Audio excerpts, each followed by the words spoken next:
Today we're seeing how the families of the victims of the Boise shooting are honoring their loved ones.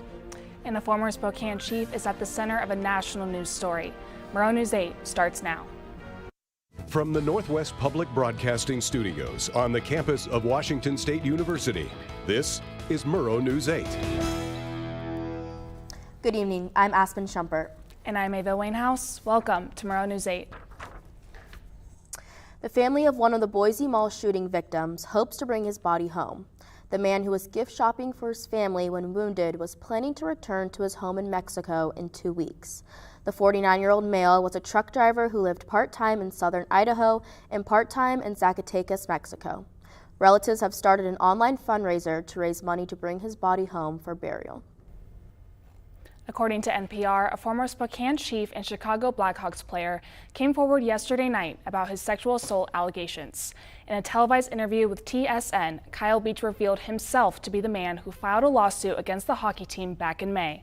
According to his allegations, Beach had complained to leaders of the Blackhawks in 2010, saying that video coach Brad Aldrich sexually assaulted him. Upper management ignored Beach's concerns until after the team won the Stanley Cup that season. This Tuesday, 11 years later, an independent investigation confirmed the former player's allegations. 2 men were arrested in Jefferson County for cutting pieces of logs that form the base of a bridge. A pair of hunters alerted the Department of Natural Resources when they heard chainsaws in the DNR's Clearwater block last Friday. The offenders were arrested and taken to Jefferson County Jail, where they will face felony charges. Their vehicle and equipment are being held as evidence. Pullman Regional Hospital announced yesterday its plan to search for a chief executive officer following CEO Scott Adams' plans to retire in December of 2022. Now the CEO's succession plan outlines a 2-year transition in which Adams will serve in an advisory and support role for 6 months after the new CEO is named. The Hospital Board of Commissioners Governance Committee will develop a selection committee. Community panels will also be organized for members of the community to meet the CEO candidates to give their feedback. Applications for the position will be accepted through the end of December of this year. Griffin Family Medicine announced Wednesday that it will open a pediatric COVID-19 vaccine clinic on November 6th. The clinic is preparing for the government's approval for children ages 5 to 11 to get the vaccine. Shortly after the announcement, all appointment slots were filled up. The clinic urges families to register so they can be put on the waiting list. Those interested can register at the website on your screen. Walk-in appointments will not be allowed, and visitors must wear a mask and social distance. Whitman County COVID-19 numbers dip, but deaths rise. Whitman County Public Health Director said COVID-19 cases have decreased by about 100 cases per a population of 100,000 over the past few weeks. That's about the same rate that we were seeing when we were at the start of the Delta wave. Whitman County's case rates are lower than surrounding counties, and at WSU, a high vaccination rate among students is making a difference. There have been 16 deaths since the start of October and 75 since the start of the pandemic. WSU scientists from a range of fields expect that the $1 million upgrades in aquatic biology equipment and facilities will help them make significant advances in health-related research on the Pullman campus. APS data combined with genomic, cellular, and physiological data will enable WSU aquatics researchers to characterize novel gene functions, expedite drug discovery, and predict how a variety of species will respond to natural and human-induced environmental change. According to WSU Insider and university research, when given cash with no strings attached, low and middle income parents spent more money on their children. WSU sociologist Murrow studied spending by the recipients of the Alaska Permanent Fund payments, which is the closest program in the country to a universal basic income. In her findings, Murrow found that these parents who receive a low or middle income increase spending on education, clothing, recreation, and electronics for their kids. The Elson S. Floyd College of Medicine was recently highlighted on the Washington Public Affairs Network. The field report explored the origins of the college as well as its mission to address the shortages of doctors in rural communities across Washington. The college was founded in 2015 on the Spokane campus, and the college's inaugural class graduated over the summer. The Neal Public Library is looking for an important position to fill. And what will the weather look like this Halloween weekend? Well, Wixie will get you prepared after the break.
Public Library Board of Trustees is searching for a new board member.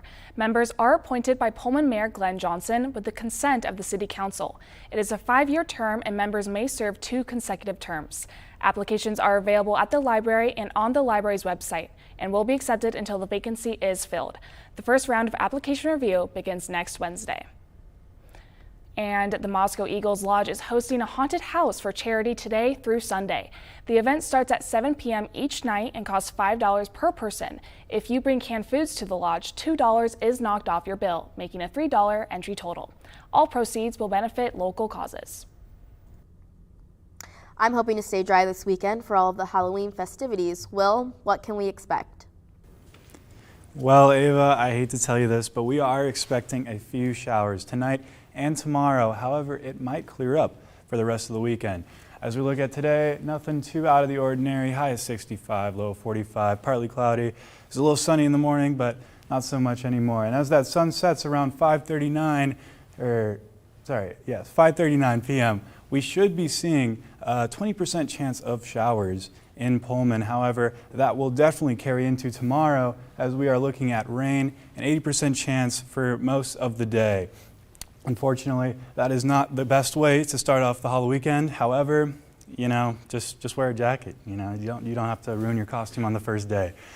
Anyways, looking to our state map, I'm going to start on the east side first, actually, as we look in Pullman, Spokane, Tri-Cities. Nothing major, just partly cloudy. But then on the west side, Olympia, Seattle, Yakima, all heavy showers. Seattle actually is having a flood warning. They've been getting quite a few inches over the past few days, so good luck to them. But let's look at our 5-day forecast. I'm going to step off so you can bask in all of its glory. Friday, like I said, rain. However, Saturday, Sunday, Monday, sun all around. So honestly, Halloween weekend is shaping up to be pretty good. However, if you look at these lows, I don't know if you want to be out too late. It's going to be very cold. So if you are wearing a skimpy outfit, I feel bad for you because you're probably going to freeze. Anyways, that's all I got for weather today. Back to you guys at the desk. WSU Soccer has a big game in Eugene tonight. And Charlize Ledger-Walker is getting some love in the lead up to basketball season. Henry Lenhart has your sports next. 1 in 3 adults has pre-diabetes. 1 in 3. That means it could be you, your favorite brother, your other brother, you, your football buddy, your football buddy, you, the boss's boss. If 1 in 3 adults has pre-diabetes, that means it could be you, your barber, your barber's barber. Nice work. Thanks. You, your plumber. Breathe right into your foot. Your plumber's masseuse. Yes. You, your dog walker. On your left. Your cat jogger. Or you, your co-pilot. Your co-pilot's co-pilot. While 1 in 3 adults has prediabetes, with early diagnosis, prediabetes can be reversed. Take the risk test at doihaveprediabetes.org to know where you stand. Well, the WSU soccer team is on the road in Eugene to play the University of Oregon. The Cougs are coming off a pair of draws against number 5 USC and number 8 UCLA, putting them right on the bubble to make the NCAA tournament. WSU has been unbeaten in the last 9 matches against Oregon, and a win tonight will help their chances to get into the tournament. The game starts at 7 p.m. WSU women's basketball standout Charlize Ledger-Walker has been named to the Ann Myers Drysdale Award watch list. The award is presented annually to the best shooting guards in the country. The reigning Pac-12 Freshman of the Year is one of 20 players selected to the watch list. WSU season starts November 9th against San Jose State here in Pullman. The Kraken have another home game tonight against the Minnesota Wild. The Seattle's coming off a dominant performance against Montreal Canadiens, winning 5-1. The win was their first home win of this season. Seattle and their team points leader, center Jared McCann, will look to keep that momentum against the 5-1 Wild, who've had a great start to the season. Now in baseball, the Braves and Astros are heading to Atlanta for their World Series game for Game 3 of the World Series tomorrow. This series is tied 1-1 after splitting both games in Houston. Both teams have shown their offense, winning each game by 4 or more runs. Atlanta's Ian Anderson and Houston's Luis Garcia will be on the bump for tonight's game. First pitch is at 5:09 Pacific time. And a big Thursday night football game is tonight. The undefeated Arizona Cardinals are taking on the reigning MVP Aaron Rodgers and the Green Bay Packers. Both teams are leading the division and are getting, and we could be getting a possible preview of what postseason football might look like. The game is set to kick off at 5:20, and if I had to pick a winning team for tonight's game, I will be riding with the Red Sea all the way. Guys, back to you. What would you do if you were lost in the woods and you got a phone call from a number that you didn't recognize? We'll tell you how one hiker handled that situation when we come back.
A hiker in Colorado who was lost for 24 hours ignored calls from rescuers because they didn't recognize the phone number.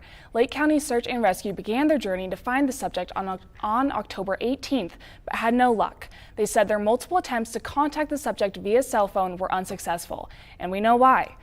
The hiker returned home the next day safely, so don't worry about that. All right, Aspen, well, I don't know what I would do in that situation. I feel like in my normal day-to-day, I never answer calls that have a number I don't recognize. I never answer spam calls. But if I was lost in the woods, I feel like I would want anyone to help me. So I feel like even if it's a random number, I would answer and be like, please help, I am lost. I need to get out of these woods. How about you? I don't know. I honestly think that would scare me, especially when I'm alone in the woods. I don't think I would be answering a random phone number. Yeah, we'd be a little preoccupied, wouldn't we? If we're walking through, wandering these woods, we're like, I have no idea where my car is. I don't know how to get to the front of the trail. That was something also in the story that they didn't know where the trail was. They got off trail and they had to find their way back. So yeah, that was like the whole issue for them. I don't know what was going on, but they got home safely. They did. Thank you for watching. If you missed anything in this or any of our previous newscasts, you can always watch on our YouTube channel. More news can be found at nwpb.org/MN8, and you can follow us on our Facebook and Twitter, and now our TikTok. Go watch us today. We just posted a new video. Have a great night.